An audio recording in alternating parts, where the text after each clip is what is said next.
Assalamualaikum warahmatullahi wabarakatuh. Kita lanjutkan materi kita. Ini bab 3. Sebenarnya ini bab 2 ya. Kalau misalkan kita melihat dari ininya RPP-nya, ini dijadikan satu bab dengan struktur atom. Cuman pembahasan struktur atom itu terlalu banyak ya. Sistem periodik unsur juga terlalu banyak. Jadi saya memisahkan bab tersebut ya. Kurang tahu kalau di LKS saya belum buka itu apakah dipisah atau digabung. Nah, kita akan belajar mengenai ini mouse-nya. Tabel periodik unsur. Jadi yang kalian beli itu udah tabel periodik unsur paling modern ya. Kita perlu tahu bahwa untuk menentukan tabel periodik unsur ini tidaklah mudah ya. Jadi para ilmuwan dari zaman ke zaman itu berbeda pendapat ya. Untuk penemuan pertama, dia tabel periodik unsur tadinya ini menyetujui bahwa penyusunannya ini dilakukan menurut kenaikan massa atom. Nah, hingga suatu ketika pengelompokan tersebut ditemukan nih kelemahannya nih, bahwa kenaikan massa atom ini ternyata kurang efektif untuk menentukan atau untuk menyusun tabel periodik unsur. Oleh karena itu perkembangan selanjutnya disepakati penyusunan tabel periodik unsur ini menurut kenaikan nomor atom. Sampai sekarang pun masih begitu. Nah, untuk ilmuwan yang pertama ini pada tahun 1829, De Bruijner mengelompokkan beberapa unsur sebagai pengelompokan 3 unsur disebut triad De Bruijner. Dalam triad De Bruijner, atom yang di tengah memiliki massa atom sebesar massa atom yang pertama dan ketiga. Jadi rata-ratanya yang di tengah ini ya 39,10 ditambah 6,94 dibagi 2 istilahnya gitu ya. Hampir, cuman ini lebih spesifik lagi massa atomnya. Ini udah dilakukan sebenarnya massa atom itu komanya banyak sampai ke belakang sehingga dilakukan pembulatan ya. Nah, jadi gini, tengah ini rata-rata kalau menurut si De Bruijner ini. Jadi dia mengelompokkannya 3-3 ya. Namanya aja triad De Bruijner. Pada tabel periodik unsur ini saya bahas 3 dulu karena saya lagi nggak ngebut materi ya. Materi kalian sudah cukup untuk PTS. Jadi kita slow motion aja, dan tugas juga untuk minggu ini insya Allah saya skip tugas. Ibaratnya kalian hanya mencatat materi aja ya. Yang kedua ada hukum oktav. Saya lupa menebalkan ini. Penemu ilmuwan-ilmuwannya John Newlands mencatat bahwa jika unsur-unsur disusun berdasarkan kenaikan massa atom, maka sifat-sifat unsur akan berulang setiap 8 unsur. Jadi kalian bacanya misalkan ini H, ini Li, ini Be, ini B, ini C, ini N, ini O. Ini kan 7 ya. Maka sifat-sifat yang pertama itu si H ini akan mirip dengan si F. Si F akan mirip dengan si C. Begitupun seterusnya menurut penyusunan ini. Jadi ini tuh pengelompokannya. Nah, ini unsur yang mirip sifatnya. Kata dia kan berulang setiap 8 unsur. Maka unsur kedua akan sama dengan ini, Li sama dengan Na sifatnya ya, yang sama itu. Paham ya?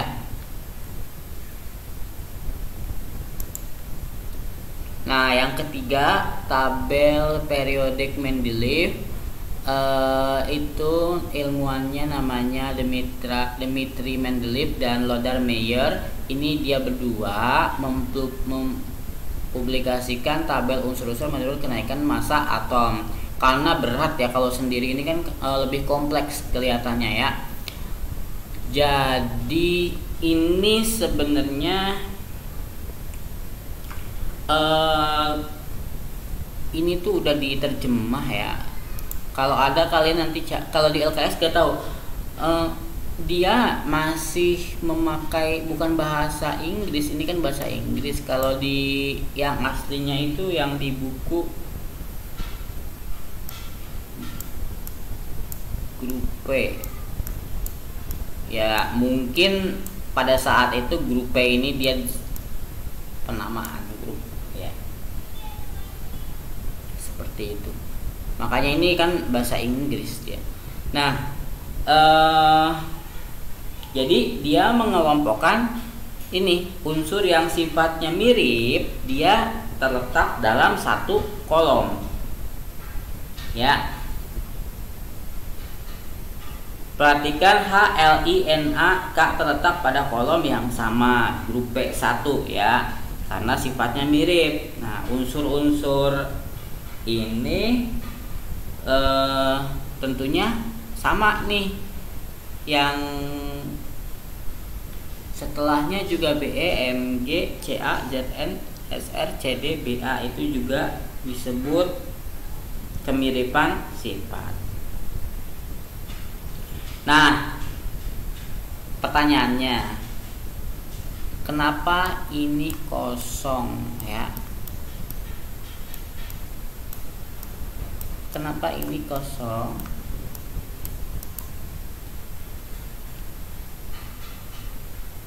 Pada tabel Mendeleev itu emang sengaja dibuat ruang kosong. Jadi dia ini meramalkan ya, meramalkan unsur baru yang ditemukan di kemudian ya. Tentu meramalkannya juga tidak sembarang meramalkan. Dia dengan mencatat kecenderungan sifat. Dia ini yang dia ramalkan ini Ge, germanium ya. Ternyata memang benar, germanium ini baru ditemukan pada tahun 1886, 14 tahun setelah si tabel Mendeleev ini dipublikasikan ya. Nah, ternyata setelah penemuan unsur-unsur yang tidak diketahui ini antara 1874 sampai 1886 nih. Nah, ini ditemukan fakta bahwa ini saya hapus dulu ya, bahwa ditemukannya Sc, scandium, Ga, Ge. Nah, ternyata ini tuh ditemukan pada tahun ini. Ternyata benar mendekati sifat-sifat yang diprediksi oleh Mendeleev. Makanya unsur-unsur ini dapat diterima, dapat masuk ke periodiknya si Mendeleev.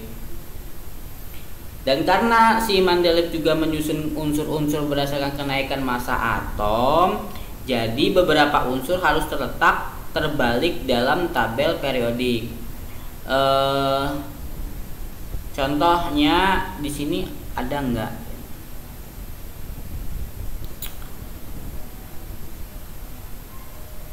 TE ada, harusnya ada TE. Ini TE ada enggak? Kalau I ada enggak I? Seperti TE dan I ya, dia sesuai dengan kemiripan sifatnya. Kenapa dia menaruh ini nih? Tanda tanya seperti ini menunjukkan bahwa massa atom unsur tersebut belum terlalu akurat ya. Makanya dia memberikan tanda tanya. Saya tidak catat, tapi saya tulis di sini aja di slide kosong. Bisa nggak ya?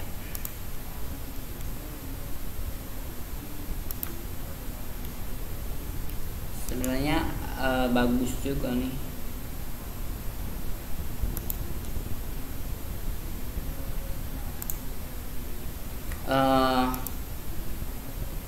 Kelebihan dan kekurangan ya, kelebihan dan kekurangan si Mendelip ini.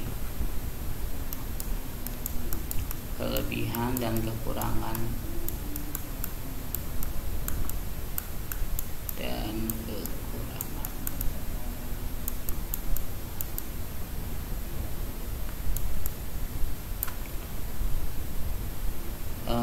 tabel periodik si Mendelip.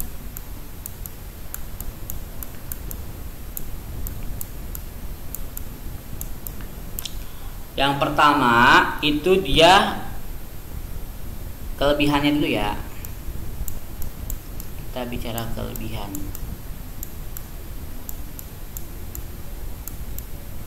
Dari yang tadi sudah diuraikan, saya ringkas saja. Dia menunjukkan unsur yang sama, unsur yang dalam satu golongan ini memiliki sifat kimia yang mirip dan berubah secara teratur. Unsur mirip dan teratur.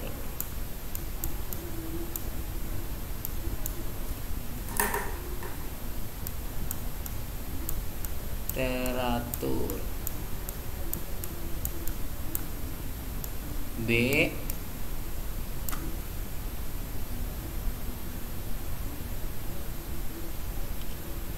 valensi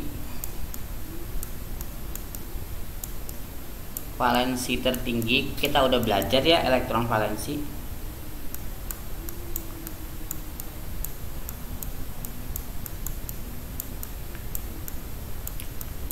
Sama dengan nomor golongan.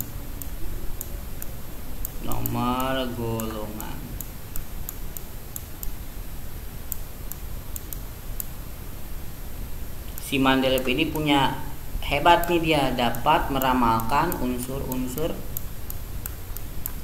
selanjutnya.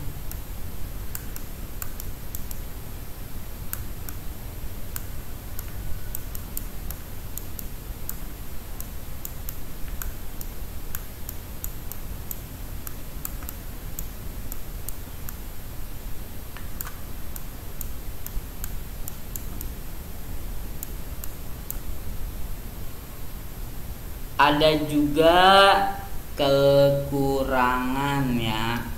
Kekurangannya adalah, ini saya hapus ya.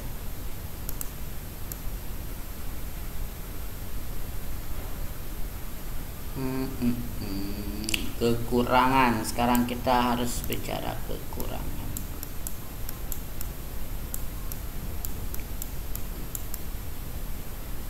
Kekurangannya apa? Barisnya tidak sama ya. Kalau kita perhatikan tadi, barisnya tidak sama. Baris pada SPU SPU itu sistem periodik unsur ya. TP aja dah, karena kalau kita bicara SP itu udah yang terbaru,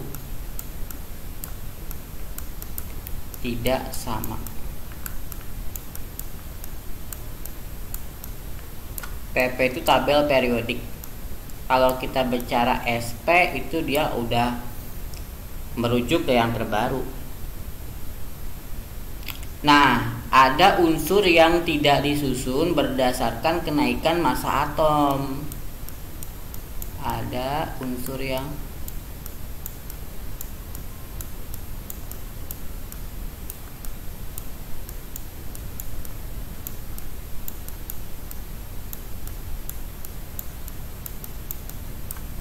berdasarkan kenaikan massa atom.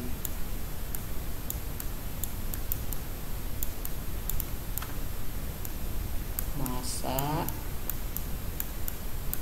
atom.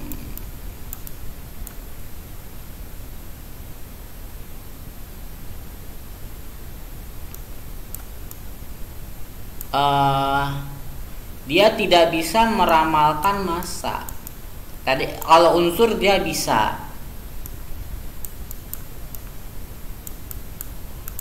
Tidak bisa meramalkan massa secara tepat.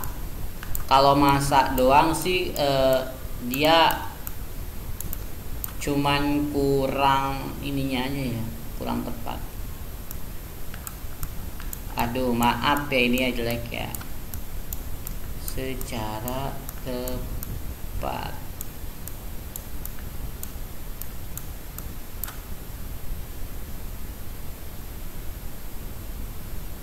Tidak dapat menjelaskan penyimpangan unsur hidrogen. Jadi kenapa harus dijelaskan? Karena unsur hidrogen ini adalah ibaratnya kita acuan atau penyeimbang ya.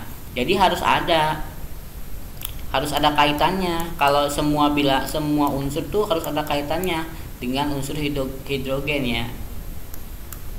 Maka saya tulis tidak dapat menjelaskan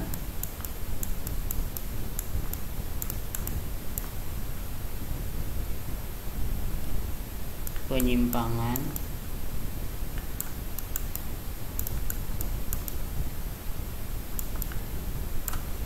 unsur hidrogen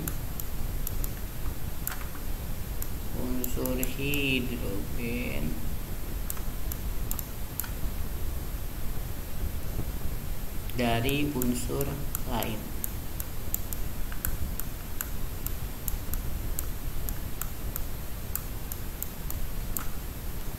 Semoga kalian bisa membacanya. Oke, saya delete. Itu saja untuk kimia kali ini. Ini saya pesan, ini saya amanat ya kalian ya. Note, saya lupa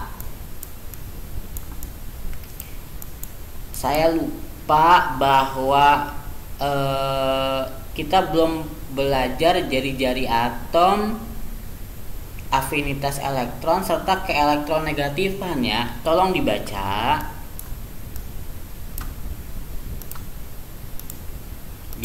aja ya, dibaca, boleh ditandain, boleh dibaca. Materinya masih dibaca di SPU, di LKS ya, mengenai afinitas elektron,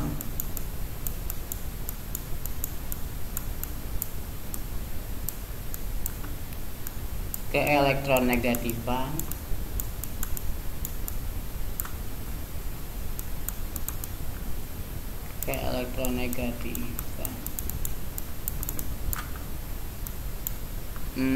jari-jari atom ya, jari-jari atom.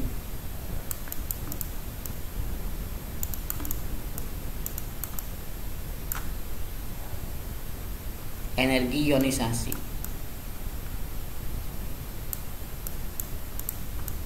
Ternyata saya keluarkan ini sekitar 3 atau 4 soal ya di PTS. Nah ini makanya PR-nya ya, bukan PR sih, baca aja ya, afinitas elektron, keelektronegativan, jari-jari atom, dan energi ionisasi.